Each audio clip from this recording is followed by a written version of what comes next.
Bonjour à tous, nous poursuivons avec la 7e Mishnah, Mishnah Zayin.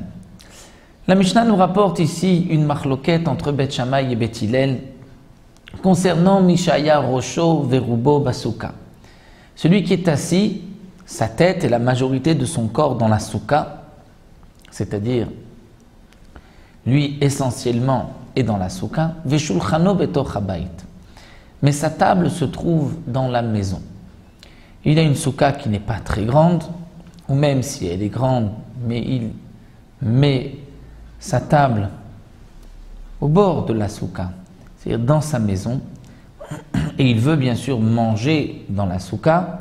Malgré tout, Beth Shammai postim, Beth Hillel marchirim. Beth Shammai disent non, il ne pourra pas s'acquitter de son obligation, étant donné qu'il risque pendant son repas de se pencher et de sortir de la souka, puisqu'il a besoin de la table pour manger. Beth Hillel disent non, c'est kasher, on ne fait pas cette gzera. La Gemara nous explique qu'en vérité, dans cette marloquette, il y a une deuxième marloquette qui est cachée, parce que c'est vrai que le terme Beth Shammai poslim, Beth Hillel marchirim n'est pas adapté au cas de figure ici, puisque la souka est cachère. C'est l'homme qui n'a pas accompli sa mitzvah parce qu'il risque de sortir au moment de son repas de la souka, donc les chachamim ont fait une gzera.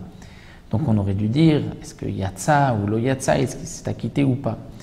De là, les chachamim en déduisent dans la Gemara qu'il y a là une deuxième marloquette, à savoir une souka qui est petite.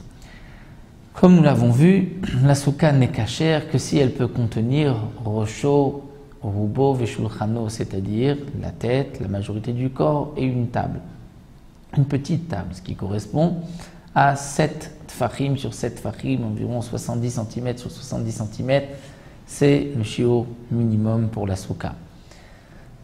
La table fait en vérité, dans le calcul de la Gemara, qu'un seul tefach, une petite table qui n'est pas très large, d'un tefach. La marloquette ici, entre Beth Shammai et Beth Hillel, celle qui est cachée dans les mots de la Mishnah, c'est lorsque la souka ne fait que 6 sur 6, c'est-à-dire l'homme peut rentrer au choverubo, mais la table ne peut pas rentrer dans la souka est trop petite. Et là, Beth Shammai vont dire pasoul et Beth Hillel vont dire kasher. Donc nous avons deux marlokot.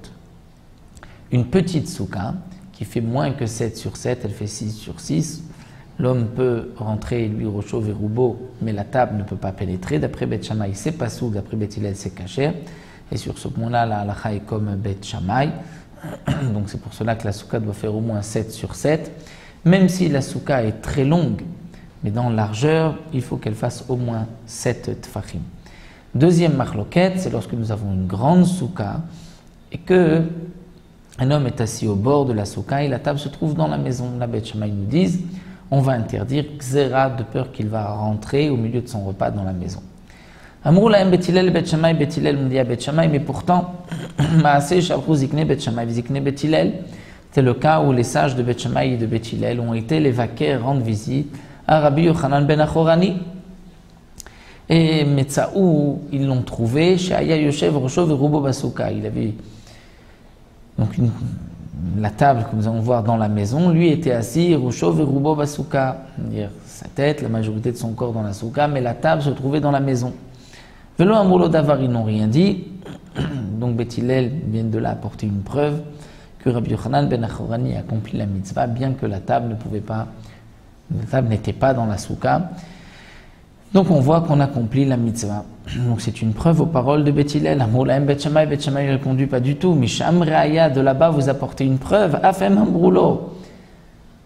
Les chachamim qui étaient présents lui ont dit, Imken Aïta Noek, si tu agissais ainsi depuis toujours, alors sache que lo ki yamta mitzvah de souka miyamecha, tu n'as jamais accompli la mitzvah de souka de ta vie, puisque la table se trouve dans la maison. Donc là, Beth Shammai nous disent, de là-bas, il y a la preuve contraire, dire que la souka n'est pas cachère lorsque la table se trouve en dehors de la souka.